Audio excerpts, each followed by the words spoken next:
భయంతోనే ఆపింది. ఇప్పుడు ఒక్క బిల్డింగ్ కాదు, ఒక్క ఇసుక కాదు, ఒక మేస్త్రి కాదు, 30 సంఘాలు మొత్తం అన్ని యూనియన్లు మొత్తం ఎడుతున్నాయి.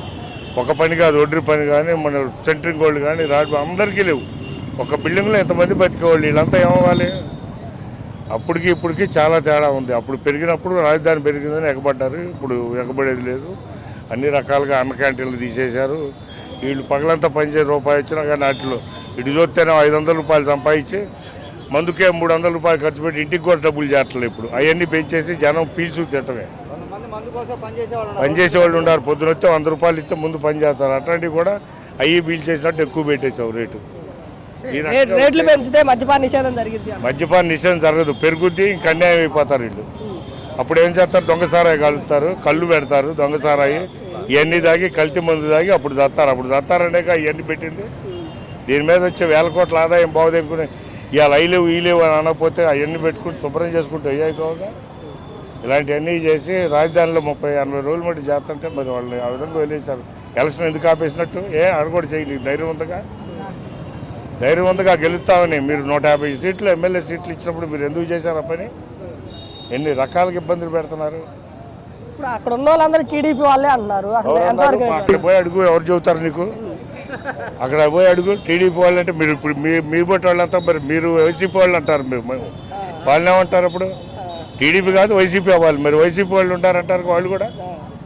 ఇప్పుడు అక్కడ చూడు, ఎలక్షన్ కంటే చిత్తూరులో రాళ్ళు తీసుకుని ఎగబడుతున్నారు బీజేపీ వాళ్ళని నామినేషన్ వేయకుండా. నామినేషన్ కోసం వస్తే నీకు నామినేషన్ పత్రాలు కావాలని రాళ్ళు తీసుకుని కొట్టబోతున్నాడు ఆ రెడ్డి గారు అంటే ఎవరైనా. ఇలాంటివన్నీ చేస్తుంటే రౌడీజం రాజ్యంలాగా ఉంది. ప్రజాస్వామ్యం కాదు, ఇది రౌడీజం రాజ్యం. అది ఈ పరిస్థితుల్లో స్థానిక ఎలక్షన్స్ వస్తున్నాయి కదా, ఈ పంచాయతీ ఎలక్షన్లు ఏం డబ్బు మందు వేయి పెడతాం, రోడ్డు తీసి కొడతాం, పోలీస్ స్టేషన్ పోలీసులు అడ్డం పెట్టుకుని చేయటం, ఇదే చేసేది. ఆయన చేసే పని అవుతుంది. రౌడీజంతో రాజ్యం వెళ్తున్నాడు. ఒక రూపాయి కూడా పంచకూడదు, మందు కూడా పంచకూడదు, అట్లా జరగాలి ఎలక్షన్లు. పంచకూడదంటే పంచేదే వాళ్ళు అయితే పంచకూడకుండా ఎట్టుంటాయి? అది పంచేది వీళ్ళని భయపెట్టి ఆయన చేస్తాడు, వాళ్ళని భయపెట్టి ఈయన చేస్తాడు. అది లెక్క. వాళ్ళని భయపెట్టి అంటే ఈయన చేసినట్టే లెక్క, ఈయన చేయమంటే ఆయన చేసినట్టే లెక్క. అది ఎవరు చేయమొగ్గొచ్చు అంటారు దీంట్లో? ఏంటి ఇప్పుడున్న మొక్కొచ్చు? నీతి ఉండాలి అయితే ఈ దెబ్బకి ఈయన పంపించేసి ఇంకోళ్ళని ఎన్నుకోవాలి. మళ్ళీ ఆ దెబ్బకు బుద్ధి రావాలి. ఆయన బుద్ధి అన్న వస్తే కనీసం రాజధాని కొన్ని పనులన్నీ సవ్యంగా వస్తాయి. సో సవ్యంగా ఆయనకి సెక్రటరీ చెప్పేవాడు కరెక్ట్ అయిన వాళ్ళు కాదు. పక్కన ఇప్పుడు మామూలుగా సెంట్రల్తో పొత్తు పెట్టుకున్నారు కదా జనసేన పార్టీ కూడా ఇప్పుడు అన్ని పంచాయతీల్లో పార్టిసిపేట్ చేస్తూ ఉంది. జనసేన పార్టీ అసలు ఎట్లా ఉంటుంది? జనసేన పార్టీ రేపు అన్న పార్టీ అట్టయింది, ఇది కూడా అవ్వచ్చు. లేకపోతే రేపు బీజేపీకి సపోర్ట్ ఇస్తున్నాడు కాబట్టి వెళ్ళాడు ఆయన, అంతే. లేకపోతే ఆయన వల్లే ఇక్కడ ఉపయోగం అంతా ఉండదు. ఇక్కడంతా ఏంటంటే అంతా అప్పటికి రాజకీయాలన్నీ జరిగిపోయినాయి. ఊరికే పైకి మేము కూడా పోటీ చేస్తున్నాం. చేసేవాడైతే బీజేపీ వాళ్ళు వాళ్ళతో కలిసేవాళ్ళు అయితే రాజధాని ఇబ్బంది దాని మీద పోరాటం చేస్తే వాళ్ళు అయితే బీజేపీకి జనసేనకి సపోర్ట్ బాగుండేది. ఇప్పుడే టీడీపీ అక్కడ వెళ్ళిపోయేది. బీజేపీ మనం రాజధాని ఇస్తామని చెప్పమను. ధర్నా కాదు, బీజేపీ ఇవ్వదలుచుకుంటే మొత్తం రద్దు చేసి పార్టీకి బీజేపీ ఇస్తే ఇవాళ తెలుగుదేశం ఉండదు, ఇక్కడ వైసీపీ ఉండదు. బీజేపీ వచ్చింది, జనసేన వచ్చింది. అవి ఏడవలేక మళ్ళీ వీళ్ళ మీద పెట్టి మీదే అంటే అంతే. రాష్ట్ర నాయకులు ఉన్నారు కదా, కన్నా లక్ష్మీనారాయణ కానివ్వండి, పొత్తు పెట్టుకున్నారు. ఆ పార్టీలో నుంచి ఈ పార్టీకి వీళ్ళని నమ్మేది ఎవరండి బాబు? అసలు హైకమాండే వాళ్ళు చేయాలి, చేసి బీజేపీ వాళ్ళు పట్టుబట్టి తీసేయాలి. అప్పుడు చేస్తే బీజేపీ వాళ్ళు చేశారని కొంచెం వీళ్ళకి ఇదన్నా ఉంటుంది, సానుభూతి ఉండి వాళ్ళకి పడతానికి ఛాన్స్ ఉంటుంది. మూడు రాజధానులు ఎందుకు మొక్క చెక్కలు కావటానికి ఏం లేదు. ఇప్పుడు వాళ్ళు అక్కడ ఏడుతున్నారు, ఆడ కూడా స్థలాలు కాజేసి మా నెత్తిన పడుతున్నారు. వాళ్ళ నాన్న ఇచ్చిన స్థలాలు మళ్ళీ ఇప్పుడు అయితే అసైన్ భూములు మళ్ళీ లాక్కుని వాటిలో స్థలాలు ఇస్తాడంట. వాళ్ళ నాన్న అసైన్ భూములని ఇచ్చాడు, అవి లాక్కుని మళ్ళీ స్థలాలు ఇస్తాడు. ఏంటది? వాళ్ళు ఏమవ్వాలి? వాళ్ళు పేదవాళ్ళు కాదు. చంద్రబాబు నాయుడు గారు పోయినప్పుడు ఆయన పైన దాడి చేశారు కదా ఇక్కడికి. నేను ఇప్పుడు వరకునే ఉన్నాను, కొట్టదాచుకుంటే ఏముంది? ఊరకే రాయేసేటగా ఇస్తాం అంతే. కడుపులో కుట్రా ఉంటే ఏమైనా చేయొచ్చు. అట్లా అంటే ఎవరో కిరాయి గుండాలు ఎవరన్నా ఉన్నారు అని తెలిస్తే నా పదవికి రాజీనామా చేస్తాను రోజా గారు అన్నారు. రోజా గారు పెద్ద రౌడీ. ఆమె ఇక్కడ గురించి మాట్లాడే క్వశ్చనే లేదు అసలు. ఆవిడతో మాట్లాడితే తప్పు, ఆమె గురించి మాట్లాడితే దరిద్రం అసలు. ప్రజలు చీకొట్టినా కూడా ఈరోజు వరదలొచ్చి విజయవాడ తదితర ప్రాంతాలన్నీ నీట మునిగి ప్రజలు అల్లాడుతుంటే ఇలాంటి సమయంలో చేతనైతే సహాయ చర్యలు చేయాల్సింది పోయి బురద రాజకీయాలు చేయడానికి తెగబడ్డారు. ఇదేనా మీ సంస్కృతి జగన్మోహన్ రెడ్డి? మీరు సబ్జెక్ట్ తెలియకుండా, ఎందుకు మునిగిపోయిందో కూడా తెలియకుండా, చంద్రబాబు గారు ఎందుకు మునిగిపోయిందో పదే పదే ప్రెస్ మీట్లు పెట్టి చెబుతున్నా దాన్ని కూడా ఆలకించకుండా మీ దారి మీరు ఏదో ఒకటి మాట్లాడేసి ఎప్పుడెప్పుడు లండన్ ఫ్లైట్ ఎక్కేద్దామా అనే ఆలోచనతో ఉంటే అది ప్రజలు గమనించుకోవట్లేదా అని చెప్పి ఈ సందర్భంగా నేను అడగదలుచుకున్నా. మీతో పాటు మీ కలుపు మొక్కలు, ముఖ్యంగా రోజా, సిగ్గు ఎగ్గు లేకుండా ఆమె గురించి మాట్లాడాలంటేనే నాకే చాలా చీదర పడుతుంది. అయినా ప్రజాస్వామ్యంలో తప్పదు కాబట్టి, ప్రజలకి విషయాలన్నీ ఇంకా తెలియాలి కాబట్టి నేను ఈరోజు ఆవిడ ప్రస్తావన తీసుకొస్తా ఉన్నా. చెన్నై గెస్ట్ హౌజుల్లో కూర్చొని ఇష్టం వచ్చినట్టుగా మాట్లాడతా, ముఖ్యంగా చంద్రబాబు గారు అదేవిధంగా లోకేష్ గారి గురించి ముఖ్యంగా ఇష్టం వచ్చినట్టుగా మాట్లాడుతుంది. హైదరాబాద్లో కూర్చున్నారు అని చెప్పి మాట్లాడుతూ ఉంది. నువ్వు నగరి వదిలి వెళ్ళిపోయి చెన్నై గెస్ట్ హౌస్లో శుభ్రంగా ఎంజాయ్ చేస్తున్నావు అనే విషయం ప్రజలందరికీ తెలుసు. అంతకుముందు యూరప్ టూర్లు వెళ్ళి శుభ్రంగా ఎంజాయ్ చేసావని కూడా ప్రజలందరికీ తెలుసు. అప్పుడప్పుడు ఇక్కడికి వచ్చి లేనిపోని అన్నీ మాట్లాడటానికి సిద్ధపడితే తస్మాత్ జాగ్రత్త. అసలు కళ్ళుండి మాట్లాడుతున్నారా, కళ్ళు లేక మాట్లాడుతున్నారా, మతుండి మాట్లాడుతున్నారా, మతి లేకుండా మాట్లాడుతుందా, ఈ రోజు ఎలా మాట్లాడుతుందనే విషయం మాకు ఎవరికి కూడా అర్థం కావట్లేదు.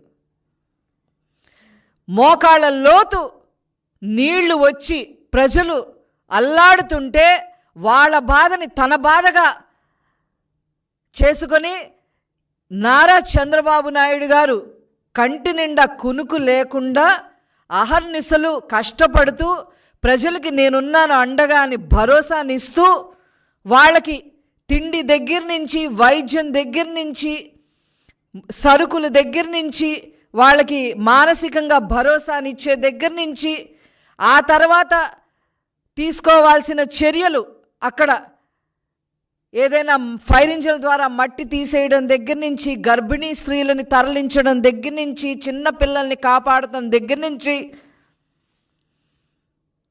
కొద్దిగా జబ్బు చేసిన వాళ్ళందరినీ జాగ్రత్తగా హాస్పిటల్ తీసుకెళ్లే దగ్గర నుంచి,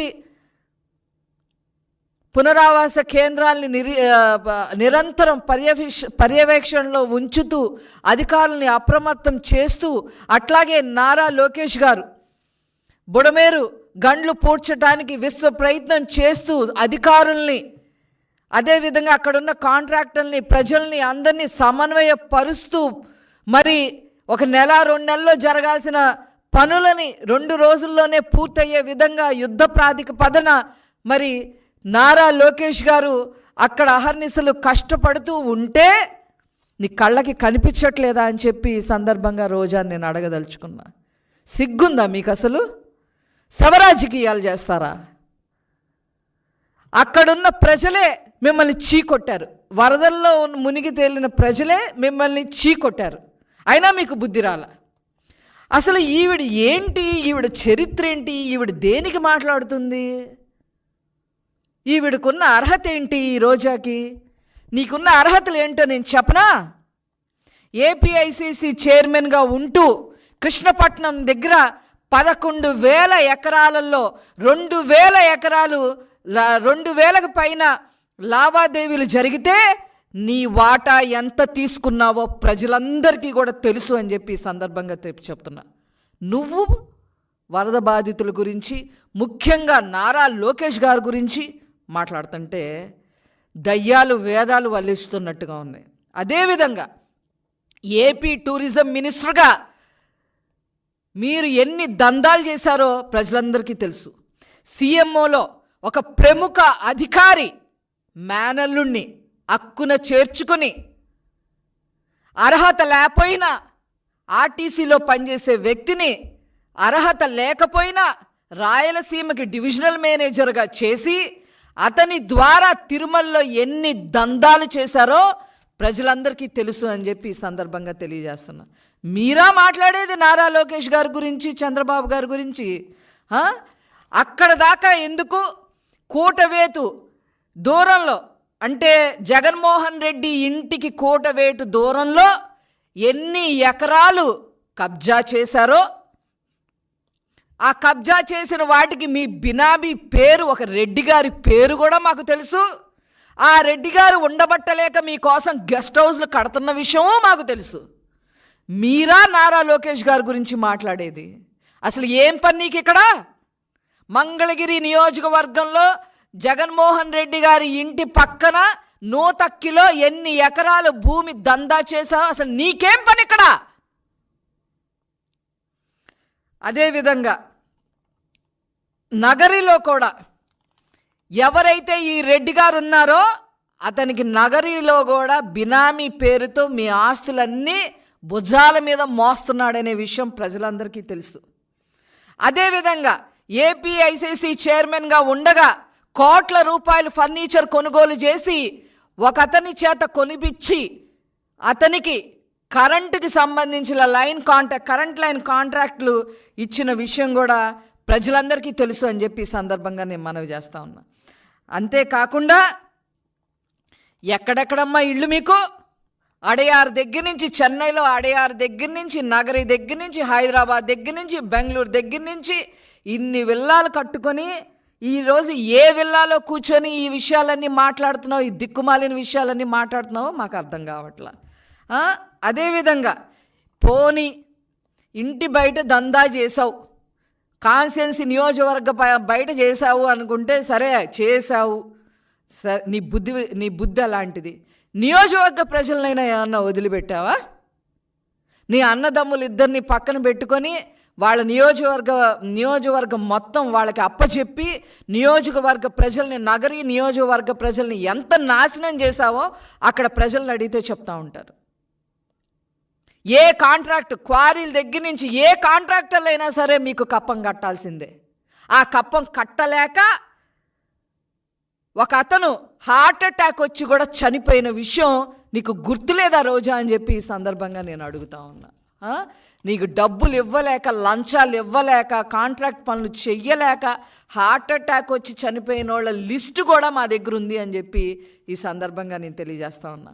అంతేకాదు వడమాలపేట అంజేరమ్మ కనుమ దగ్గర డీకేటీ ల్యాండ్స్, పేద ప్రజల యొక్క భూముల్ని ఎన్ని ఎకరాలు కొట్టేశావో ప్రజలందరికీ కూడా తెలుసు. అంతేకాకుండా అనధికారికంగా టోల్ గేట్లు కూడా నడిపి నగరి నియోజకవర్గ ప్రజలు నడ్డి విరిచేసిన హీన చరిత్ర మీది. ఇవన్నీ చేయటమే కాకుండా మున్సిపల్ చైర్మన్గా ఒక మహిళను చేస్తానని చెప్పి ఆమె దగ్గర డబ్బులు వసూలు చేసి, లక్షల్లో డబ్బులు వసూలు చేసి మానసికంగా ఆవేదన చెందే విధంగా మానసికంగా ఆ అమ్మాయిని అన్ని రకాలుగా ఇబ్బందిన పాపం మీకు ఉందా లేదా అని చెప్పి అడుగుతున్నా.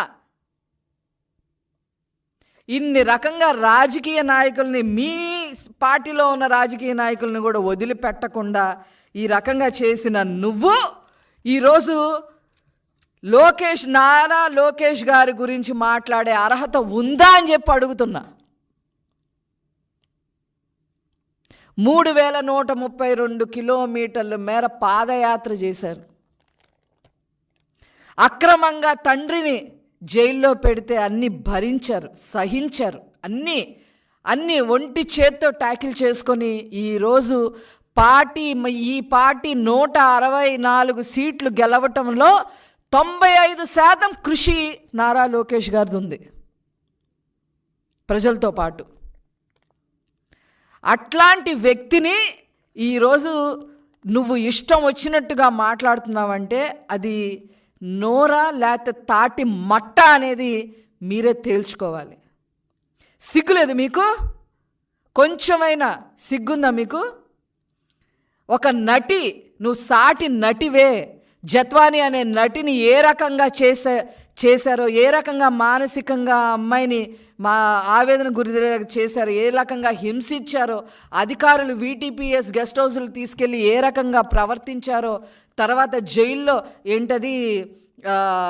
పోలీస్ స్టేషన్లో నైట్ టైం అంతా ఇంటరాక్షన్ పేరుతో ఏ రకంగా ఉంచారో, ఆ అమ్మాయిని ఎంత చిత్రహింసలు పెట్టారో, ఆ అమ్మాయి వచ్చి ఇక్కడ వాంగ్మూలం కూడా ఇచ్చి వాళ్ళ తల్లిదండ్రుని ఎంత ఇబ్బంది పెట్టారో చెప్పి సాటి నటిగా ఒక్క మాట మాట్లాడలేని నువ్వు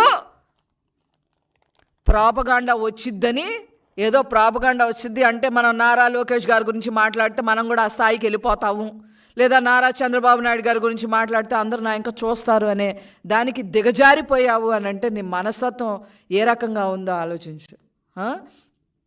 వరదలు వస్తే గొడుగు పట్టుకొని రీల్స్ చేయటం కాదు, ఎలా పని చేయాలో, ఏ రకంగా భరోసా ఉండాలో, ప్రజల్ని ఏ రకంగా భయభ్రాంతులకి గురి కాకుండా వాళ్ళని కాపాడుకోవాలో, వాళ్ళ ప్రాణాలు ఏ రకంగా నిలపాలో మేమున్నాము అని చెప్పి చేసిన నాయకుడు నారా చంద్రబాబు నాయుడు గారు, నారా లోకేష్ గారు. మంత్రులందరినీ ఈరోజు ఫీల్డ్ మీద నిలబెట్టారు. విజయవాడ వాసిగా నేను కూడా వెళ్ళాల్సింది, కానీ వైరల్ ఫీవర్ అటాక్ అవ్వటం వల్ల నేను వెళ్ళలేదనే బాధ చాలా ఉంది నాకు. కనీసం మీకు ఆ గిల్ట్ కూడా లేదు. బీయింగ్ ఏ క్యాన్సర్ సర్వైవర్ ఏదో నా భయాలు నాకున్నాయి, సరే అది పక్కన పెట్టండి. ఆరోగ్యపరంగా కనీసం మీకు ఆ గిల్ట్ కూడా లేదు. లేకపోగా గెస్ట్ హౌసుల్లో కూర్చొని మాట్లాడతావా? నీ పక్కన మీ హయాంలో అన్నమయ్య గేట్లు కొట్టుకుపోయి 57 మంది చనిపోతే ఆ రోజైనా మీరు ఏమైనా పట్టించుకున్నారా? ఈరోజు ఈ గండ్లు పడటానికి కారణం మీరు, ఆ బుడమేరు కబ్జాని కావడానికి కారణం మీ ప్రభుత్వం. 2019 నుంచి 24 వరకు ఎప్పుడు మాఫియాలు చేసుకుంటా పోవటం తప్ప మద్యం మాఫియా, ఇసుక mafia, land mafia, sand mafia, liquor mafia, సెంటుబట్ట భూముల్లో మాఫియా, పేద ప్రజలకు ఏదో ఇల్లు కట్టిస్తామని చెప్పి ఏం కట్టించకుండా మాఫియా, భూములు కొట్టేయటం, ఇన్ని చేసి రాష్ట్రాన్ని అధోగతి పాలు చేస్తే మా ప్రభుత్వం వచ్చి 3 నెలలు అయింది. 3 నెలలకే ఏదో ఏరేసుకుందామని జగన్మోహన్ రెడ్డి బయటకు వచ్చేస్తున్నాడు. ఏం ఏరుకుంటావు? ముందు లండన్లో నీ ఆస్తులు కదేంటో చెప్పు, ఆ ఆస్తులు ఎలా సంపాదించారో చెప్పండి. పిచ్చి కారు కూతలు కూస్తే మేం కాదు, ప్రజలే మిమ్మల్ని తరిమి కొడతారు. ఆల్రెడీ నిన్న బొత్స సత్యనారాయణ గారు వెళ్తే ఏ రకంగా వాళ్ళని ఏ రకంగా మాట్లాడారో అనేది, ప్రజలు ఏ రకంగా చీకొట్టారో కూడా మీరు చూసారుగా. ఒక బిస్కెట్ ప్యాకెట్ ఇచ్చిన పాపాను పోయారా వైసీపీ వాళ్ళు?